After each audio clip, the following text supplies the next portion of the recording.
Assalamualaikum warahmatullahi wabarakatuh. Bismillahirrahmanirrahim. Alhamdulillahirabbil alamin. Wassalatu wassalamu ala asyrafil anbiya'i wal mursalin nabiyina Muhammadin wa ala alihi wa sahbihi ajma'in. Alhamdulillah, syukur kita pada Allah Subhanahu wa taala kerana pada pagi ini kita masih diberi kesempatan oleh Allah Subhanahu wa taala untuk kembali dalam bicara kita tentang kitab 77 cabang iman. Dan insya-Allah pada pagi ini kita akan baca dari cabang iman yang ke-53. Iaitulah saling bantu-membantu dalam kebaikan dan ketakwaan. Sebelum tu tidak lupa kita ucapkan terima kasih kepada semua yang hadir dan menonton siaran secara online yang dibawakan oleh Pertubuhan Quran Daily Malaysia PQDM, untuk semua ahli-ahli PQDM dan juga sahabat-sahabat yang mengikuti siaran live ni di page-page yang berkaitan. Baik. Cabang iman ke-53 ialah saling bantu atau membantu dalam kebaikan dan ketakwaan. Allah Subhanahu wa taala berfirman, "Wa ta'awanu 'alal birri wat taqwa wa la ta'awanu 'alal itsmi wal 'udwan."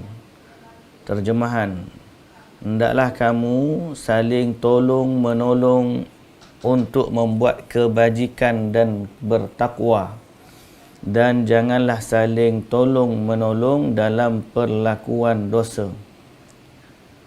Okey. Dalam ayat ini Allah Subhanahu wa taala memerintahkan kita sebagai orang yang beriman agar saling tolong menolong dalam urusan kebaikan dan ketakwaan. Jadi sebab itu dalam isu agama, keutamaan kita adalah soal kebajikan dan ketakwaan. Siapa saja yang nak buat kebajikan dalam agama, maka agama memerintahkan kita tolong dia. Siapa yang mengajak kepada ketakwaan kepada Allah, maka agama menyuruh kita bantu dia. Sebaliknya, Allah Ta'ala larang kita tolong menolong dalam perlakuan dosa dan pencerobohan. Jadi kalau ada orang nak melakukan maksiat, nak menegakkan sesuatu yang batil, maka janganlah kita pula pergi tolong dia dalam melakukan perkara yang batil itu.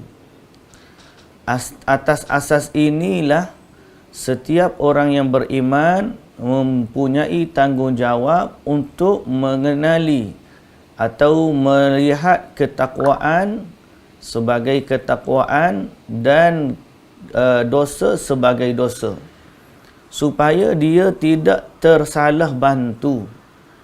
Dia ingatkan benda ni baik lalu dia bantu, rupa-rupanya yang dia bantu adalah dosa dan maksiat. Dia larang benda tersebut, dia sangka maksiat, rupa-rupanya larangan atau perkara yang dilarang itu adalah kebajikan dan takwa. Ini sama dengan amar ma'ruf nahi mungkar yang kita dah bincang sebelum daripada ni. Nak buat amar ma'ruf, nak buat nahi mungkar, kena kenal yang ma'ruf, kena kenal yang mungkar supaya tak tersalah. Maka begitulah juga dengan ketakwaan dan juga maksiat. Kena kenal mana yang maksiat, mana yang takwa. Jadi kalau ada orang yang betul-betul nak melakukan ketaatan kepada Allah, maka bantulah dia. Sama ada dalam urusan peribadi atau urusan kumpulan masyarakat atau urusan kenegaraan, siapa saja yang datang kepada kita, dia bagi tahu kepada kita dia nak melakukan kebajikan yang bersifat agama, kembali kepada maslahat agama, maka kita bantulah dia. Okay? Dan jangan pula kita bantu sama ada individu atau masyarakat atau dalam urusan kenegaraan, dalam perkara-perkara yang mendatangkan dosa dan juga maksiat. Itu asas. Sebab itu orang Islam seandainya dia faham kayu ukur ini, dia tidak bimbang kepada dia tidak terkesan dengan perkara-perkara selain daripada agama itu. Boleh jadi dia tengok fulan, hari ni fulan tu kata macam ni, esok fulan tu kata macam tu, orang tu begitu, orang ni begini, macam-macam.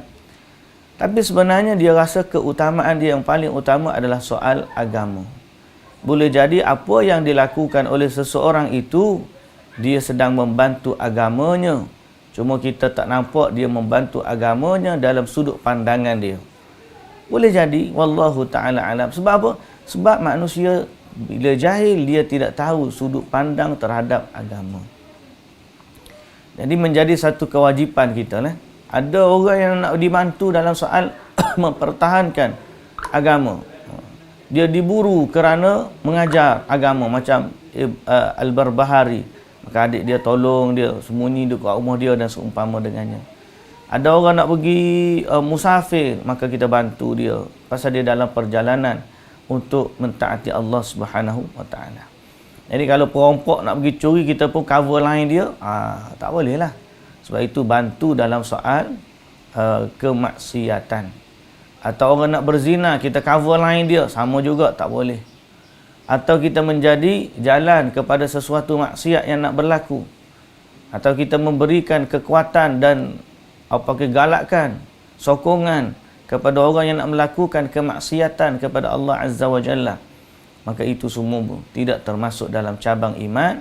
Atau kita boleh kata, andainya menyuruh kepada atau membantu dalam kebaikan dan ketakwaan itu merupakan ciri keimanan, maka membantu dalam dosa dan pencerobohan adalah merupakan dosa di sisi Allah Subhanahu wa taala.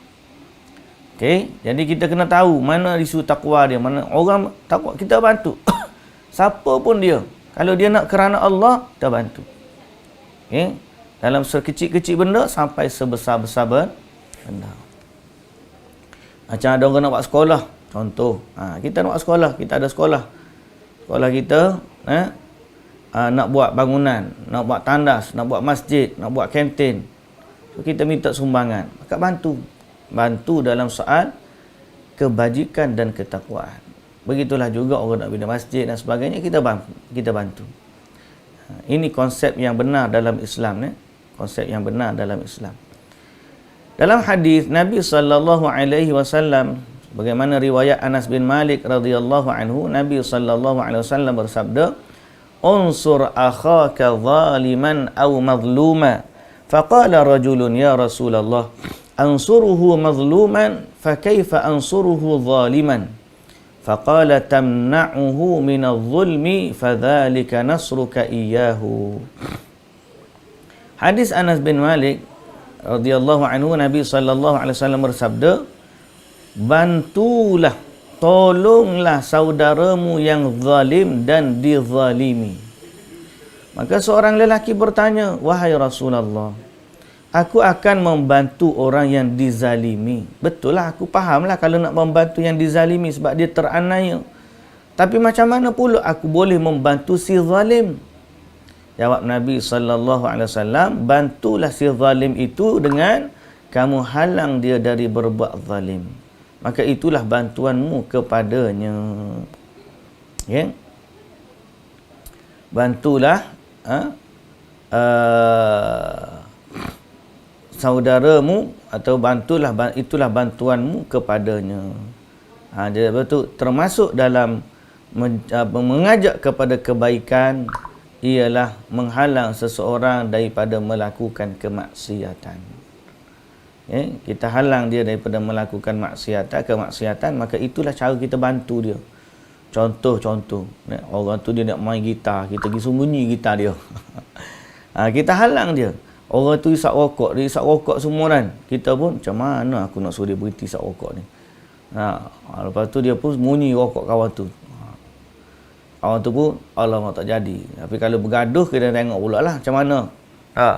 Mana besar mudarat dia. Kalau isteri nak nasihat tu, cara lain pula. Baik.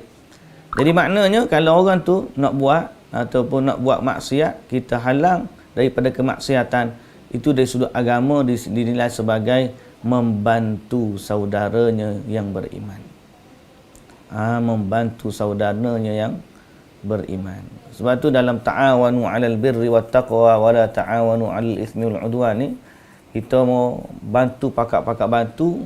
Kalau ada orang tu sampai saya sebut tadi, kalau ada seseorang dia jelaskan bahawa dia nak bawa agenda agama, dia nak bantu orang Islam, dia begini, nak daulatkan agama Allah Subhanahu Wa Taala, maka kita sebagai orang Islam kena bantulah. Jangan pula kita kesian kepada orang non-Muslim lebih daripada orang Islam. Oh, kesian lah orang Islam, aku kena bantu dia ni pasal nampak macam dia dizalimi. Padahal agama Allah lebih layak untuk dibantu. Okay? Muslimin dan muslimat yang dirahmati Allah.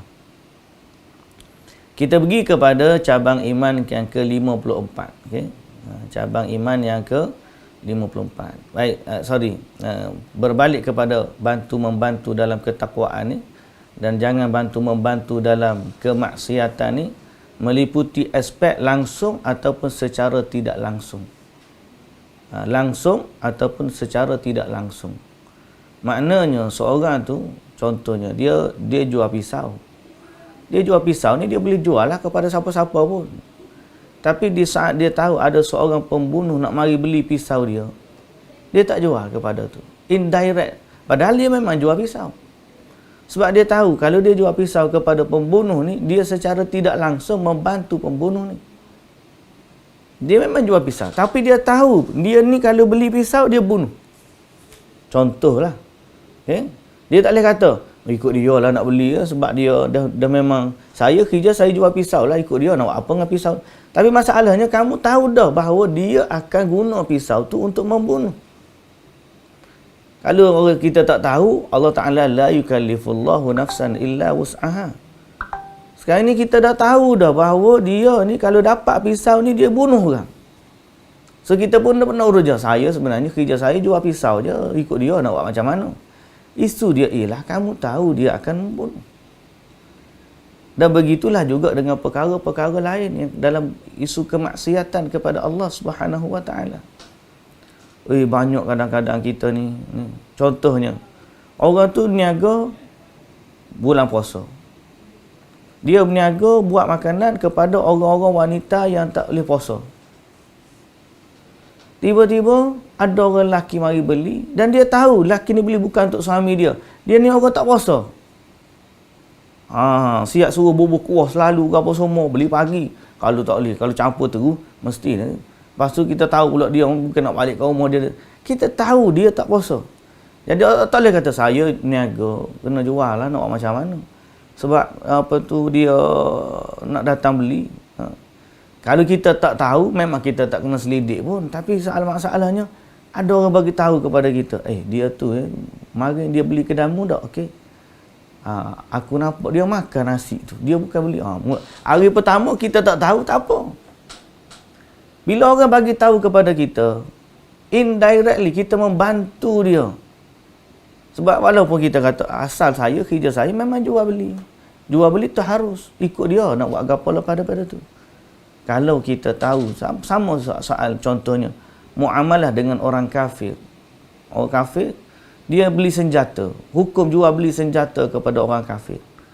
Hukum jual beli asalnya orang kafir boleh berharus. Kita harus jual beli dengan orang kafir. Orang kafir, dia mari jual barang kat dia, buka kedai McDonald kat kita beli McDonald, tak ada masalah. Orang kafir bekas kat luar negara, orang kafir buat biskut, buat air, buat gapo, buat gini. Kita berbeli dengan dia, tak ada masalah jual beli. Tapi di saat kita tahu mereka sedang bergerak untuk memusnahkan agama, contohnya dengan senjata yang kita jual kat dia, kita tahu dia akan guna senjata tu untuk menyerang orang Islam, maka di saat itu kita tidak boleh menjual kepadanya. Kerana itu dianggap membantu dalam kemungkaran.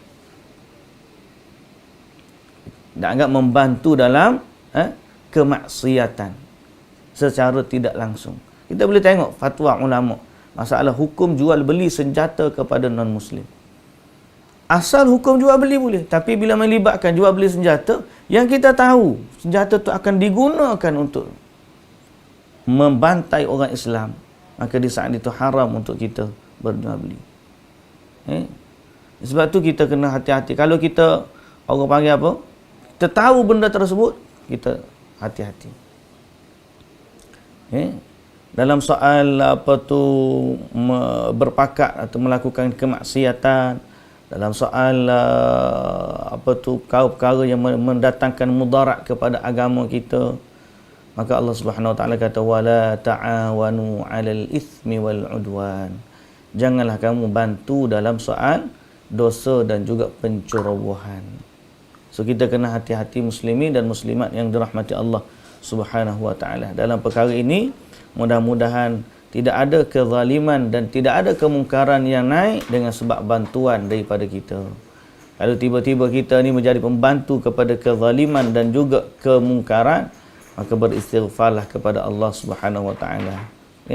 Kita tak nak takut jadi ada saham kita dalam perkara kemungkaran. Baiklah kita ada saham dalam soal kebajikan dan ketakwaan. Baik.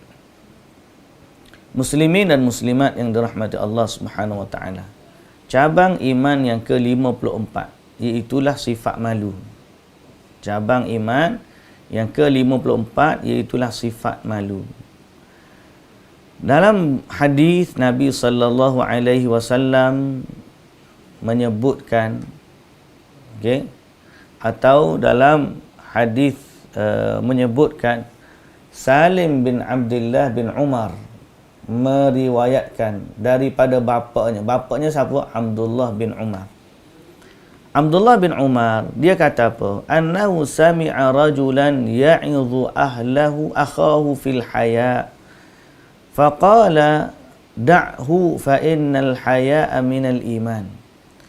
Dia kata, Abdullah ibnu Umar kata, satu hari Nabi ni sallallahu alaihi wasallam, dia mendengar seorang lelaki menasihati saudaranya tentang malu. Dia mendengar seorang lelaki menasihati saudaranya tentang malu. Maknanya kawan ni, apalah kau ni malu sangat, pemalu, tak payahlah malu sangat, begitu melalu nah. Contoh seolah-olah macam itulah. Jangan malu-malu lagi. Dia panggil no shy. No shy. No fear. Tak payah malu, tak payah. Kadang-kadang ada je kempen untuk buang rasa malu. Buang kempen rasa malu. Dia panggil just do it. Dia kata, buat je, just do it. Kalau dekat sukan tak apalah, tapi kalau digunakan kepada perkara ni, just do it. Ataupun contoh kalau ada rokok apa, cak gapo tahu saya di Indonesia dia kata go ahead. Go ahead mana je, pergi je, langgar je. Jadi kalau budak-budak nak isap rokok pun, go ahead. Tak kira je. Jangan lagi simpan rasa malu-malu ni. So dia tak kata jangan malu, cuma dia guna ayat-ayat untuk sehingga orang kata tak perlu lagi. Kalau cerita Frozen tu apalah lagu dia? Ada cerita budak-budak tu. Siapa dia boleh komen dalam tu. Kenapa dah tak ingat dah saya cerita budak-budak duk tengok cerita Frozen?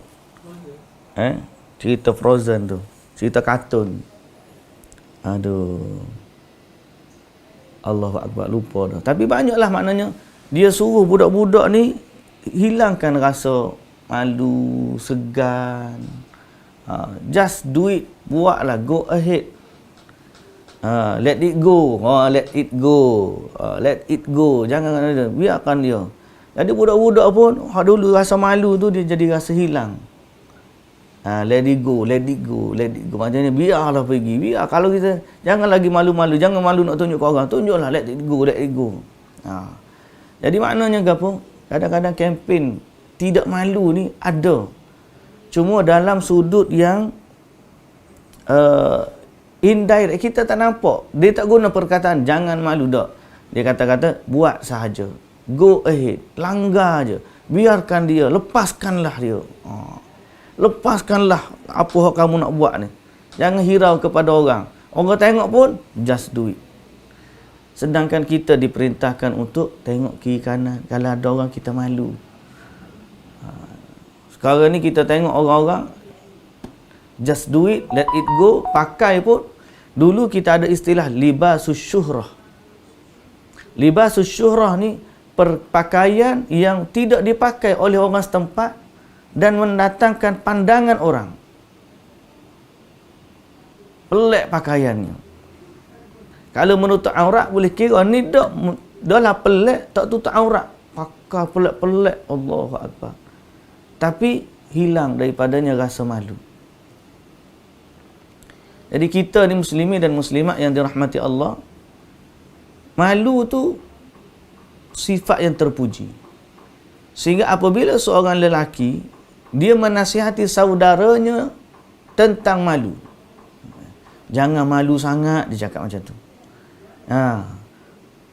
Munculkanlah dia, jangan terlalu malu. Nabi SAW kata, da'hu, biarlah dia nak malu. Fa innal haya'a minal iman, kerana sesungguhnya malu itu termasuk daripada iman. Malu itu termasuk daripada iman. Jadi Nabi kata, sebaliknya Nabi puji. Orang tu kata jangan malu, Nabi kata tak, biarlah dia nak malu. Kerana malu itu sebahagian daripada iman. Jangan jaga tepi kain orang. Jangan jaga tepi kain orang tu tak menyibuk. Bukan masalah tempat malu, tapi apa dah pepatah? Pepatah Melayu ni biasanya suruh malu. Biduk berlalu kiambang bertaut. Biduk berlalu kiambang bertaut tu maksud apa? Biduk tu kan kapal, perahu kecil. Dia lalu tengah-tengah kiambang tu, dia pun lalu. Bila dia lalu tu, dia pun pecah. Kiambang tu pecah. Lepas dia lalu tu, kiambang lepas daripada biduk lalu, dia bercantum kembali. Mana biduk lalu, kiambang bertaut. Selepas berlakunya pelbagai pancaroba ni, maka sepatutnya kita kembali bersama. Dia bergaduh-gaduh, kemudian berbaik semula. Biduk berlalu, kiambang bertaut. Ini ngajar peribahasa. Saya cari peribahasa tentang malu sikit. Peribahasa tentang malu. Daun semalu. Ada pepatah Melayu ni tentang malu ni, rasa mesti ada. Baik. Seterusnya, hadis Imran bin Husain radhiyallahu anhu dalam As-Sahihain, Nabi sallallahu alaihi wasallam bersabda, innal haya'a la ya'ti illa bi khair. Sesungguhnya malu tidak datang melainkan bersama kebaikan. Malu tidak datang melainkan bersama kebaikan. Maknanya apa? Siapa yang ada sifat malu, insya-Allah akan ada kebaikan ni. Tidak datang melainkan dengan kebaikan, bersama kebaikan. Kalau ada orang tu malu, insya-Allah ada kebaikan bersama malu dia. La ya'ti al-haya' la ya'ti innal haya' la ya'ti illa bi khair.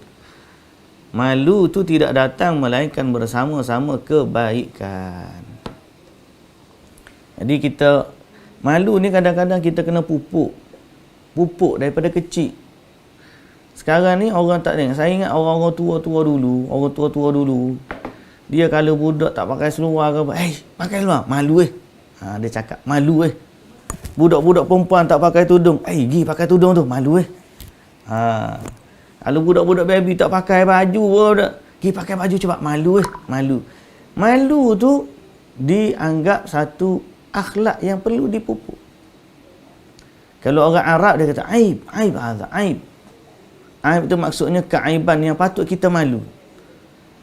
Apa kamu buat macam ni? Hazak aib. Malu ni. Dia malu. Jadi malu tu mesti dipupuk. Terutamanya pada orang yang ada anak-anak perempuan. Anak perempuan. Orang lelaki pun kena ada juga sifat malu. Tapi orang perempuan lebih lagi lah sepatutnya. Kerana kata Aisyah radhiyallahu anha, alhamdulillahillazi zayyana ar-rijala bil-liha kama zayyana an-nisaa bil-haya. Alhamdulillah yang menghiaskan lelaki dengan janggutnya, kata Aisyah. Orang lelaki ada janggut ni, dia dapat perhiasan pada kelakiannya. Mana tanda dia lelaki? Pada janggutnya. Gitu. Perhiasan yang Allah Ta'ala tidak hadirkan pada wanita. Wal kama jammalan nisa'a bil haya. Seperti mana Allah memperindahkan wanita dengan sifat malu. Jadi malu tu satu perhiasan bagi wanita. Kalau orang perempuan, kena ajar anak-anak dia sifat malu. Dan kalau dia malu, jangan kita suka kata, Allah malu sangat ni, tak payah malulah. Jangan kata macam tu.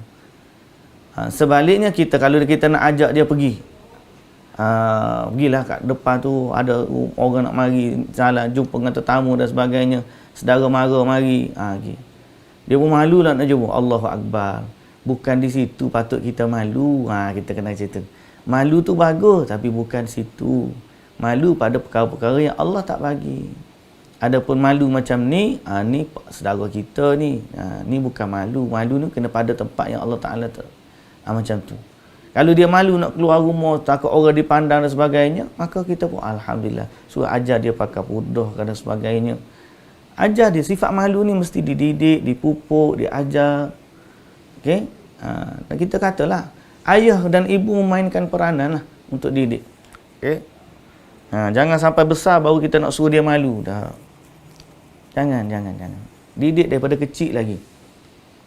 Dengan kita pakaikan pakaian kepada dia yang elok, dan bila dia buat perkara-perkara, kita kata, malulah. Janganlah buat macam tu, malulah. Kita cakap macam tu.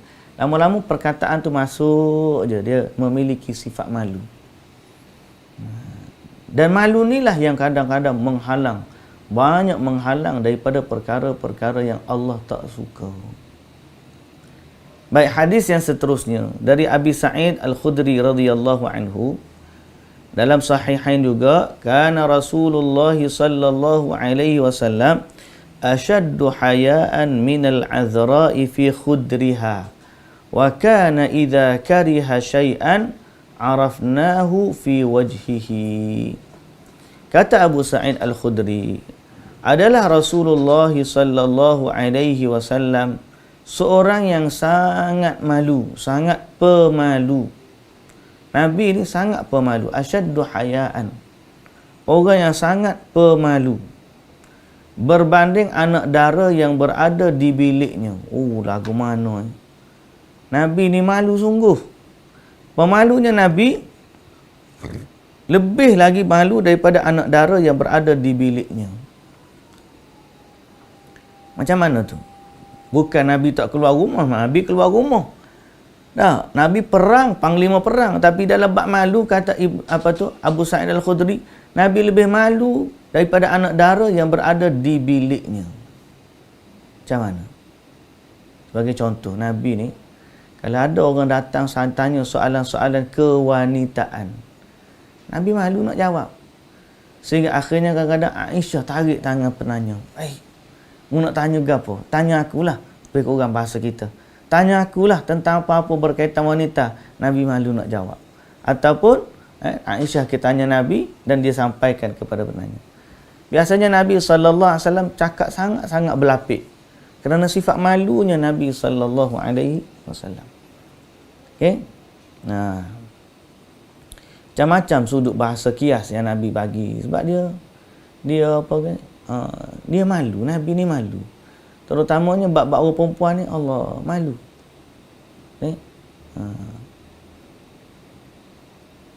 Nabi SAW seorang yang pemalu. Adalah beberapa contoh sifat malu yang ada pada Nabi SAW, sehingga baginda ni dikatakan lebih malu daripada anak dara yang ada di dalam rumahnya, dalam biliknya.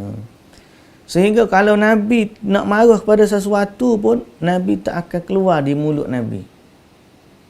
Melainkan kami dapat tahu hal itu pada wajah Nabi sallallahu alaihi wasallam. Wajah baginda yang indah, bila Nabi marah, berubah wajah tu, sehingga sahabat tanya, kenal, Nabi marah tu. Nabi malu untuk berkata-kata, tapi bila macam kita lah, malu nak kata, malu nak ayat, malu nak tegur, malu.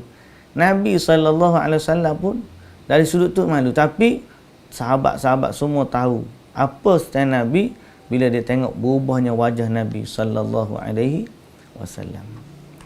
Baik muslimin dan muslimat yang dirahmati Allah Subhanahu wa taala. Kita dah sebut tadi, sifat malu ni dia datang membawa pakej kebaikan. Antaranya banyak menghalang manusia daripada melakukan maksiat kepada Allah Subhanahu wa taala. Dari hadis Abu Mas'ud Al-Ansari radhiyallahu anhu dari dalam Sahih Al-Bukhari, Nabi sallallahu alaihi wasallam kata, "Inna mimma adrakan nasu min kalamin nubuwatil ula idza lam tastahi fasna' ma syi'ta." Sesungguhnya antara ucapan Nabi terdahulu yang diketahui oleh manusia ialah hari ini manusia tahu apa yang diucapkan oleh nabi-nabi terdahulu. Antara yang manusia dapat tahu daripada nabi-nabi terdahulu ialah idza lam tastahi fasna' ma syi'ta. Kalau kamu tidak malu, buatlah apa yang kamu ingini. Orang kalau dah tak ada sifat malu, dia buat apa saja pun dia tak malu. Hari ni dia caci, dia kata, dia maki apa semua sekali, besok dia senyum balik. Kita kata muka tak malu sungguh. Boleh dia hari ni dia ucap bahawa dah. Tapi sebab orang-orang macam ni dia training untuk hilangkan sifat malu. Patutnya kita malu, tadi kita cakap kemudian kita pun nak kena cakap kita kata malu nak cakap. Tapi ada orang tak kira dia. Asal benda jadi duit atau benda jadi pangkat, asal benda jadi kedudukan dan seumpama dengannya, dia rela gadaikan sifat malu tu semata-mata nak kepada kebaikan yang dia sangka kebaikan. Jadi sebab tu Nabi-Nabi sebelum daripada ni pun pesan dah sifat malu. Dan ini menunjukkan bahawa sifat malu ni digalakkan dalam setiap umat. Sebab bila Nabi sallallahu alaihi wasallam kata termasuk dari nabi-nabi, ucapan nabi-nabi terdahulu, kalau kamu tak malu, buatlah apa yang kamu mahu. Menunjukkan sifat ni memang dah dikenali dan ada dipuji sejak daripada zaman rasul-rasul yang terdahulu. So kita pun kata macam tu juga. Kalau kamu tak tahu, tak malu, malu ke siapa? Malu nombor satu sekali, malu kepada Allah. Malu yang kedua, malu kepada Rasulullah sallallahu alaihi wasallam di akhirat nanti. Malu yang ketiga, malu kepada orang-orang keliling kita.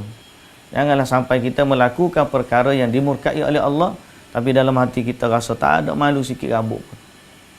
Jadi ini bahaya. Ini bahaya dan kita kena ubah. Biar kita ada sifat malu. Kalau kita ada berkata sesuatu yang salah, kita berkata, Allah saya minta maaf lah, tadi saya tersalah dan sebagainya. Maka kita minta dengan cara yang lembut kerana sifat malu yang ada pada kita. Baik, balik. Muslimin dan muslimat yang dirahmati Allah Subhanahu wa taala sekalian. Ada jumpa dah peribahasa berkaitan dengan malu pada orang kita ni. Malu bertanya sesat jalan. Tu betul juga tu. Malu bertanya tentang sesat jalan.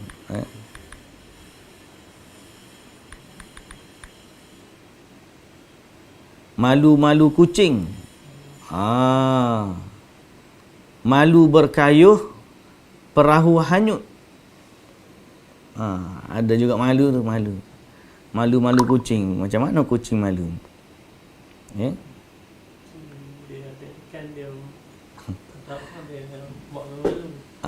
buat malu-malu. Kucing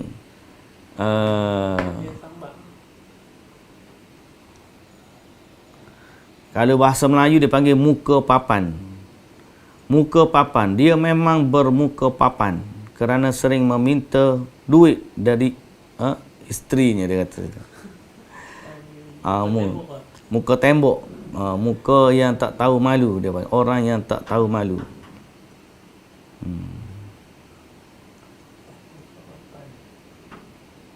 Menarik juga ni, macam-macam kita. Malu-malu kucing. Malu-malu kucing. Okey. Kini ada kat DBP punya peribahasa. Malu kalau anak harimau menjadi anak kambing. Okey. Malu berani, mati takut. Malu berani, mati takut. Malu berdayung, perahu hanyut. Malu bertanya, sesak jalan. Malu makan, perut lapar. Macam-macam ni. Saya tengok dalam DBP punya ni. Malu makan, perut lapar. Tamak hilang malu, loba dapat kebiasaan. Suku tidak boleh dianjak, malu tidak boleh diagih.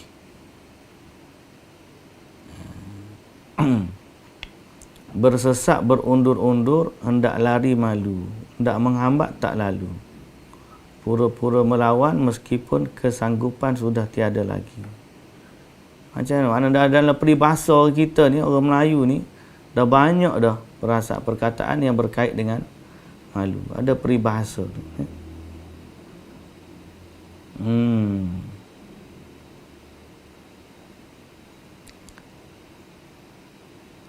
Kain pendinding miang, wang pendinding malu. Apa dia? Muka berconteng arang. Tu.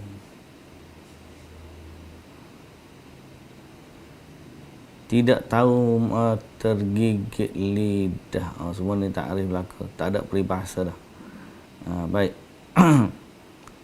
Jadi maknanya dari sudut semua, bukan kita saja je. Semua masyarakat. Malu ni adalah akhlak yang terpuji. Cuma hari ni di zaman kita, zaman akhir zaman, sudah ada gerakan-gerakan menghilangkan rasa malu. Dan kita kena hati-hati. Ibu bapa kena pantau dan kena cover balik. Anak-anak sekarang ni dicabut daripada mereka rasa malu. Dan ini antara musibah yang melanda. Bila dicabut rasa malu, tidak ada malu dalam soal berpakaian. Tidak ada malu dalam soal percakapan. Tidak ada malu dalam soal melakukan perkara kemaksiatan. Tidak ada malu dalam perkara-perkara lucah dan seumpamanya. Bila kita cakap, bila kita dengar, kita malu nak mendengar. Dia yang bercakap tak malu. Dia cakap bahasa, ya Allah. Jadi sebab apa semua ni? Sebab ada agenda untuk menghilangkan rasa malu. Kerana mereka tahu benteng wanita ni adalah malu. Malu ni adalah benteng bagi wanita. Senjata utama mereka adalah malu. Bila hilang rasa malu, habis. Dan ada agenda kepada perkara tersebut. Sebab tu kita tengok dulu, kalau kat TV kita, walaupun kita dulu, TV tu pakar, ketak-ketak juga. Tapi masih ada rasa malu di kalangan mereka. Budaya-budaya masyarakat. Zaman ni, tak ada langsung. Anak-anak muda pakai apa dia nak pakai. Cakap apa dia nak cakap. Buat apa yang dia nak buat. Bila pasal apa? Dia tengok dalam TV. Ada agenda, jangan malu. Macam tadilah. Let it go, let it go. Kemudian digambarkan kemaksiatan. Orang berpakaian tak senonoh dianggap biasa. Dan sekarang ini sampai ke amalan songsang pun, LGBT pun nak dinormalisasikan. Sehingga orang tak malu dah. Dulu nak mengaku malu. Allahu Akbar. Lah ni tak. Sebab apa? Dia tengok dalam Facebook, dia tengok dalam TikTok, dia tengok dalam IG. Orang-orang yang bersekedudukan tidak malu untuk menyembunyikan. Dia menonjol. Tidak malu untuk menonjolkan diri-diri mereka. Zaman dulu malu kita. Lah ni dak. Dia tunjuk pula tu. Kalau hak kata ubah jantina tu siap makan makeup ke apa semua jadi perempuan. Dia bangga pula. Ada pertandingan dengan ratu cantik wanita jadian. Ini semua musibah dalam agama. Musibah apabila malu tu tidak dijaga. Jadi sebab tu muslimin dan muslimat yang dirahmati Allah, kita kena sebut kepada anak kita malu banyak. Malu ajar kepada dia. Bila dia orang berpakaian tak sunnah, malu. Bila dia sendiri pakai tak malu. Bila cakap benda, janganlah macam tu, malulah. Malulah. Cakap dengan macam tu. Supaya dia ada rasa malu. Kita lah ni, zaman sahabat dulu, orang bagi nasihat jangan terlebih malu. Zaman kita ni, tak ada malu, kena bagi nasihat supaya bersifatlah dengan sifat malu. Malu tu mahkota bagi wanita. Malu tu mahkota bagi wanita. Dulu mereka ni tak keluar rumah, malu duduk. Malu. Allah ni, jangan. Orang wanita tu dia sangka dia hebat bila tak ada malu. Ya salah. Malu tu perhiasan. Jangan rasa hebat kalau tak malu. Hebat pada orang panggil nafsu. Digambarkan begitu. Tapi sebaliknya malu. Tapi ada juga sebahagian daripada suami, isteri dia pakai menjolok mata, dia tak malu dan tak cemburu. Siap marah lagi kepada orang tegur isteri dia. Kan ada kes dulu viral. Ni malu yang dicabut dalam hati hamba-hamba Allah Subhanahu wa ta'ala. Mudah-mudahan Allah Subhanahu wa ta'ala jaga hati kita, menjaga hati kita dengan sifat malu.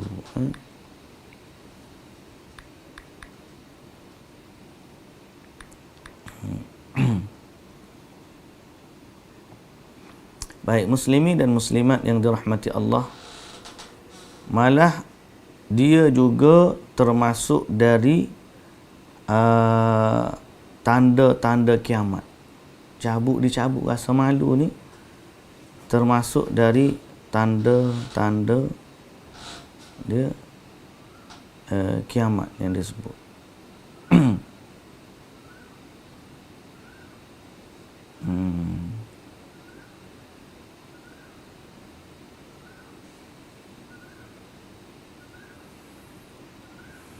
Dan malu ni panggil sifat amanah juga ada kaitan dengan rasa malu. Malu tu ada kaitan dengan amanah.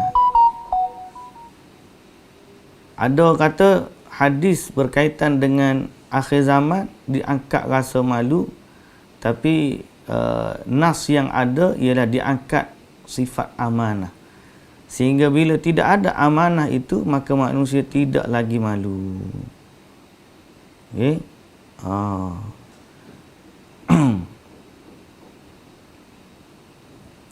Baik.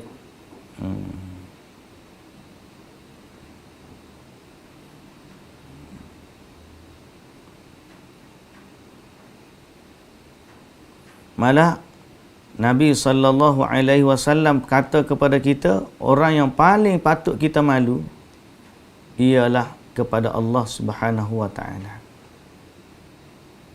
Okay? Orang yang malu kepada Allah Subhanahu wa ta'ala. Hingga Nabi SAW kata, malulah kepada Allah dengan sebenar-benar malu. Malu untuk Allah tengok kita dalam keadaan yang Allah Ta'ala tak suka. Okay, malu pada Allah untuk Allah Ta'ala tengok kita dalam keadaan Allah tidak suka.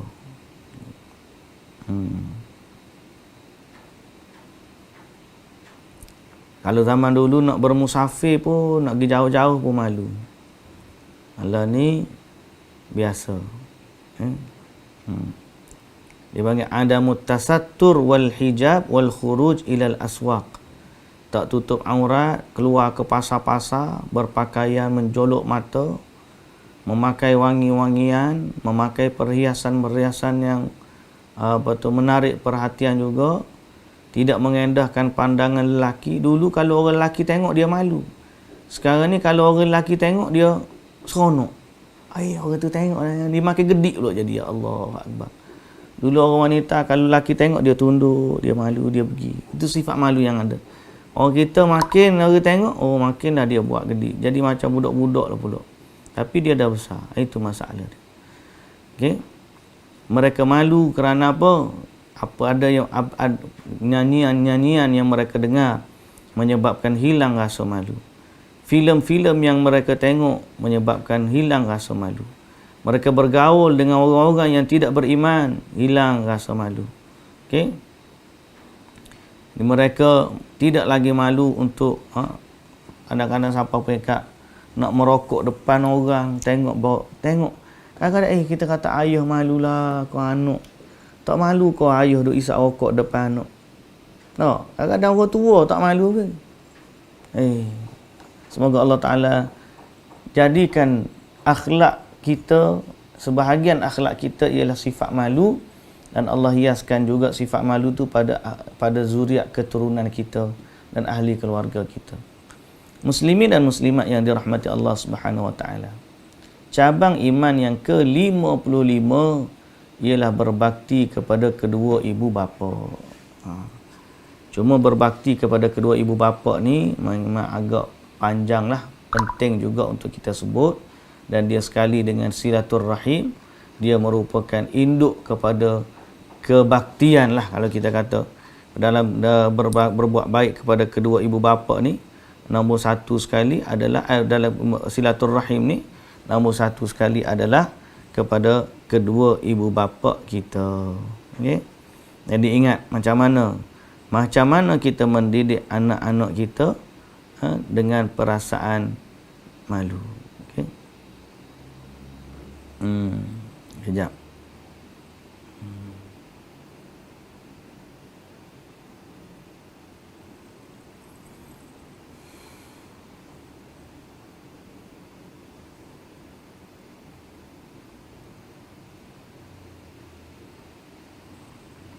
Okey. Saya katakan sekali lagi bahawa malu ini perhiasan bagi wanita. Malu ini perhiasan bagi wanita, termasuk juga lelaki. Kerana Nabi SAW lebih malu daripada wanita yang berada di dalam rumahnya. Okey. Adapun sifat malu sebenarnya disebut bahawa dia adalah sifat yang ada di dalam hati yang menyebabkan seseorang meninggalkan perkara buruk dan melakukan perkara baik. Tiba-tiba kata saya malulah ngaji Quran. Malu ngaji Quran. Ngaji Quran malu, tapi keluar ke pasar-pasar kalau danduk tak malu. Itu maknanya bukan sifat malu. Itu dipanggil diangkat rasa malu dan diangkat rasa malu dan ditalbis oleh iblis. Iblis menipu patut dengan malu ni meninggalkan benda buruk, malu untuk buat benda buruk, menyebabkan dia buat benda baik. Tapi kalau orang ajak mengaji dia malu, orang ajak menyanyi dia menyanyi, maka itu bukan rasa malu. Okey? Cuma dia ditalbis oleh iblis. Mungkin malu orang dengar suara dia dan sebagainya, tapi sepatutnya dia kalau ngaji dengan tok guru, tak apa, dia tak malu. Dan malu bertanya. Malu tu betul malu. Malu bertanya, tapi sesat jalan lah. Okey? Wa qila al-haya mushtaqqun min al-haya. Wa qila fil haya huwa ma'ul wajh. Dikatakan malu itu berasal daripada perkataan hidup, haya, dan dikatakan juga ia adalah air wajah. Air wajah. Apa nama? Air wajah menconteng air muka lah. Air wajah pula dah, air muka. Kita pun panggil juga air muka tak? Jangan mencemarkan air muka. Baik, muslimin dan muslimat yang dirahmati Allah Subhanahu wa taala sekalian. Al-farqu bainal haya wal jahl. Al-haya la syakka laysa huwa al-khajal. Fa inna ba'dhan nas yakhlutuna bainal haya wal khajal. Wal khajal hiratun nafsi min faratil haya. Wa huwa istakanatun wa dha'fun fi awqatin yanbaghi 'ala al-insan an yakuna fiha qawiyyan. Fal khajal yulazimu an-nisa' was-sibyan walakinnahu fi haqqir rijal 'aibun madhmum. Orang kadang-kadang tak membezakan, dia tak tahu beza antara malu dan juga khajal. Khajal ni dia panggil segan ataupun pengecut. Dia kata apa? Sebab khajal ni apabila hilang malu dia rasa macam terkesima. Dia tak reti nak buat gapo. Padahal kadang-kadang sifat tak reti nak buat apa tu bukan malu. Tapi di saat dia tak tahu nak buat sesuatu, dia jadi rasa malu. Okey, malu ni kadang-kadang bukan kerana tak mampu. Dia boleh, cuma dia tak buat sebab dia malu. Adapun dia khajal ni malu, aku malu, aku rasa segan pasal aku tak mampu. Dia tak semayang, dia rasa aku malulah tak semayang. Malu tak semayang. Okey? Malu ni, dia malu dalam menunjukkan benda yang dia mampu. Tapi contohnya orang lelaki, bila dia nak tegur sesuatu benda mungkar, dia rasa malu. Itu bukan malu. Kerana malu ataupun khajal ni, segan ni, hak pada kanak-kanak dan juga wanita. Bila berdepan dengan orang lebih kuat, bila berdepan dengan ni dia rasa malu, rasa segan. Tapi pada lelaki sepatutnya dalam urusan-urusan agama dia mesti kuat dan tegas. Okey. Hal al-haya fitriyun au muktasab. Malu ni apakah dia sifat yang sedia ada dalam diri ataupun boleh dilatih? Ni penting. Kita dah sebut tadi. Malu dan seperti akhlak-akhlak yang lain, dia adalah satu anugerah dari Allah Subhanahu Wa Taala. Okey. Anugerah, fitrah. Sebab tu Nabi Adam AS bila turun ke dunia, Allah Ta'ala buang daripadanya pakaian syurga, dia ambil daun, dia tutup. Sebab apa? Sebab itu fitrah. Fitrah manusia. Jadi kalau manusia ni dibiarkan dengan fitrah dia, nescaya dia akan malu. Kan tetapi apabila manusia dipertontonkan dengan perkara-perkara yang menghilangkan rasa malu, maka akhirnya lama kelamaan sifat tu hilang. Sebaliknya kalau dipupuk, dibina, fitrah yang ada tu akan menatijahkan rasa malu. Dan kalau kita tengok orang Europe, orang dulu, orang putih pun pakai tudung tutup aurat. Orang Melayu, orang non-Muslim, kau dulu kau tutup aurat. Pasal zaman dulu fitrah dia masih lagi suci. Zaman sekarang ni ya salah. Ni boleh dia bogel pun dia tak rasa malu dah. Lebih kepada orang gila. Dia rasa tak malu. Allahul musta'an. Semoga Allah Taala jaga kita dan keluarga kita, muslimin dan muslimat yang dirahmati Allah. Jadi sifat tu dah sedia ada, cuma kita kena latih dan pupuk dia. Kalau kita tak tidak latih dan tidak pupuk, dia akan hilang dengan peredaran masa dan juga kebiasaan budaya setempat. Baik.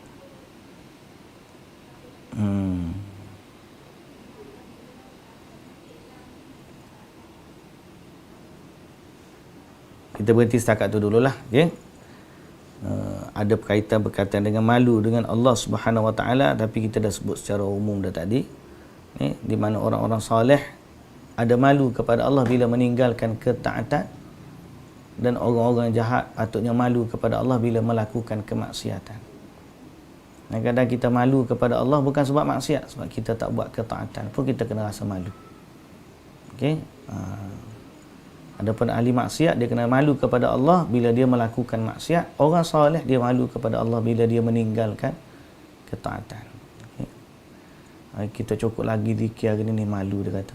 Dia seolah hari macam tu. Hari ni hari tak puasa, hari ni malu. Malu kepada Allah Subhanahu Wa Taala. Itu malunya orang-orang soleh kepada Allah Subhanahu Wa Taala. Baik muslimin dan muslimat yang dirahmati Allah, kita sambung pada pertemuan kita yang akan datang.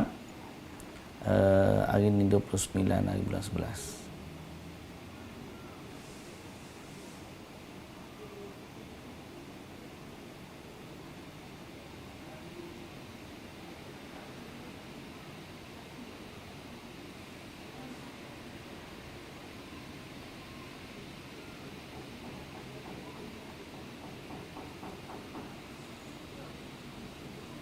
Wallahu ta'ala alam. Subhanakallahumma wa bihamdik, asyhadu an la ilaha illa anta, astaghfiruka wa atubu ilaik. Assalamualaikum warahmatullahi wabarakatuh.